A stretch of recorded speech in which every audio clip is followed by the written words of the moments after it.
Sir, इस दिन का पता चल गया है। मीर सिकंदर अली शाह ऑफिस से निकल रहा था कि वासिफ ने मीर शाह को बताया, सर वो बीन कालिया का है, खूबसूरत लड़कियों को अगवा करके लंदन बेचता है, और सर इनके लड़के भी कागज में ये काम सर अंजाम दे रहे हैं। बहुत सी लड़कियां उठा चुकी हैं और अब इनका टारगेट नई लड़कियां हैं। इनको प्यार के जाल में फंसकर अगवा करना है। इसकी बात सुनकर मीर सिकंदर अली शाह ने सुग्रीव जलाई और उस पर कश लेने लगा। हमने कागज का नाम, उसने हंकार भरकर सवाल पूछा। सर, कागज का नाम अभी मालूम नहीं, पर जल्द ही पता लग जाएगा। और सर, खबर मिली है कि कालिया अपने अड्डे बदलता रहता है ताकि कोई इस तक पहुंच न सके। वासिफ शर्मिंदा महसूस करता अगली खबर देने लगा।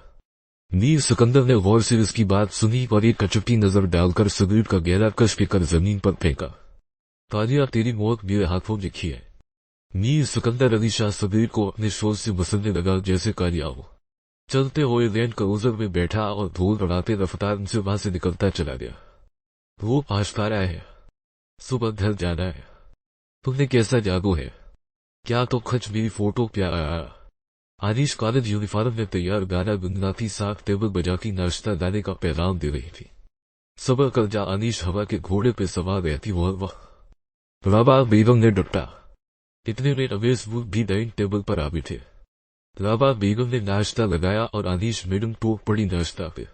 वुड साहब बेटी को देख मुस्कुरा दिए जो उनके घर की रौनक थी। निशा आराम से खाओ वो के दारंदाज ने जान बोझ कर दारदन कहा कि राबा बेगम खामोश हो गई। ज़ोवा जल्दी कॉलेज आ गई और आनिश का वेट कर रही थी कि नजर एक लड़की पर पड़ी जो परेशान सी आंखों में आंसू लिए खड़ी इधर उधर देख रही थी। ज़ोवा को वो बहुत मासूम लगी कि वो सरात से उसके पास गया। हाय प्यारी लड़की, आप वो क्यों रही है? ज़ोवा ने शीरे लहजे में पूछा। मुझे क्लास नहीं मिल रही, समझ नहीं आ रही किस तरफ जाना है। पहले एक लड़के ने गलत रास्ते भेज दिया। वो ज़ोवा के लहजे की मिठास पर अपना वंग वगत करने लगी। ओ वो, आप परेशान ना हो, अपना नाम बताओ। ज़ोवा ने उसका नाम पूछा। जी मेरा नाम अनय है। उसने झुझकते नाम बताया। नाइस नेम, और मेरा नाम ज़ोवा है। जी आपका नाम भी बहुत प्यारा है। ज़ोवा इसकी मासूमियत देख मुस्कुरा दी। अच्छा, कौन से सब्जेक्ट है ताकि हम तुम्हारी क्लास ढूंढ सके? GBSC बुक की फर्स्ट सेमेस्टर, अनाया ने जल्दी से बताया। अरे ये तो हमारे सब्जेक्ट है, मेन क्या हमारी क्लास 7 है। ज़ोवा खुशी से चह उठी।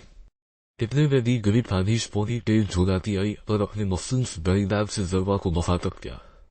जो मेरी जान, अपन ने बड़ा मस क्या तेरे को, तुम तेरा फेफड़ा हो। वो जोरदार आवाज में हानक की किसकी बिली लग गई। ये छोड़, लोग जिगर बोलते तुमने फेफड़ा बना दिया। ज़ोवा बिगड़ी। हाँ तो मैं तुझको छोटी आग भी बना सकती। इसने आंखें मटकाए। आई ने ज़ोवा ने दानत पे से।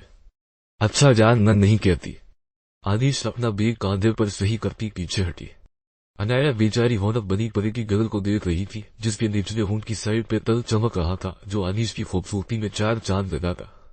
आनिश जिससे मरो ये अनाया है, इसकी किसी ग्रुप ने लेखन की है और यह हमारी ही क्लास फेलो है। ज़ोवा ने तफसील से बताया। ओ हेलो, मैं अनीश रवीश हूं। अनीश ने इसके सामने हाथ किया। जी मैं अनाया मसफी हूं। अनाया ने फौरन से हाथ थाम लिया। आनिश को ये लड़की बहुत अच्छी लगी।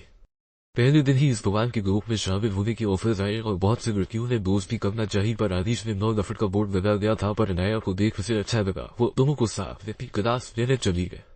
हवा कुछ यूं था कि नोनी के ग्रुप के लड़के ने अनाया को वॉशरूम वाली साइड भेज दिया था। अनाया आंखों में आंसू लिए इसी जगह वापस आ गई जहां उसको ज़ोवा मिली।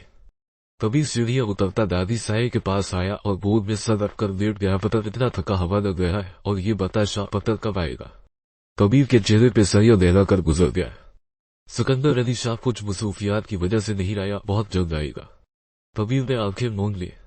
इतने में नसरीन बेगम मुलाजिमा के साथ चाय ले आए। खान बेटा, तुम और शाह कब शादी करोगे? हमारी आंखें तरस गई है। कोई पसंद है तो हमें बताओ। नहीं मां, अभी कोई पसंद नहीं, जब कोई पसंद आई सबसे पहले आपको बताऊंगा। कबीर ने बालों में हाथ फेरकर हमेशा का जवाब दोहराया। नसरीन बेगम नजरों ही में अपने खोगो बेटे की नजर उतारी। कबीर खान और वशमा खान उस्मान खान के बच्चे हैं। वशमा की शादी यूएस से हुई है। उसका एक बेटा हादी था जिसमें शाह और कबीर की जान बसती थी।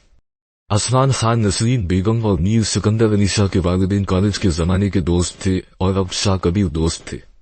तलाश के बाद अनीश दोनों को कैंटीन ले आई। निशा यार बात सुन शुरू ने पकारा, बोल मेरी जान अनीश सैंडविच खाती बुरी। निशो आज हमारे छोटे से ग्रुप में एक और लड़की शामिल हुई है। फाइनली हमने किसी को दोस्त बनाया है, तो क्यों ना आज तुम वायलिन पे अपनी फ्लूट ढंग पदे करो। जोबा ने चहककर कहा, वो झट नसीब मान दे। अनीश ने बीच से वायलिन निकाला और आंखें बंद करके ये धन बजाने लग गई। ये दिल आशफारा, ये दिल आशफारा, ये दिल सारी बातें आंखों से कह दे, ये कभी ना जबान खोले। बेकारी बेचीनी देके रात भर जगे और जगाए, ये चले किसी पे जादू, धड़कन किसी की बढ़ाए। ये दिल आशफारा, ये दिल आशफारा, ये दिल सारी कैंटीन से पब्लिक से कचाकच भरी पड़ी थी। वायलिन बजते ही एक सुकून सा छा गया और वो सब मुंह खोले ये धन सुन रहे थे। धन खत्म होते ही हर तरफ से तालियों की आवाज गूंज उठी और अनीश मुस्कुराकर दाद वसूल करती उठकर बाहर चली गई। अनाया और जरवा भी बेब समिति अनीश के पीछे लपकी, जहां अनीश के सामने नोही अपने ग्रुप के साथ आन खड़ा हुआ।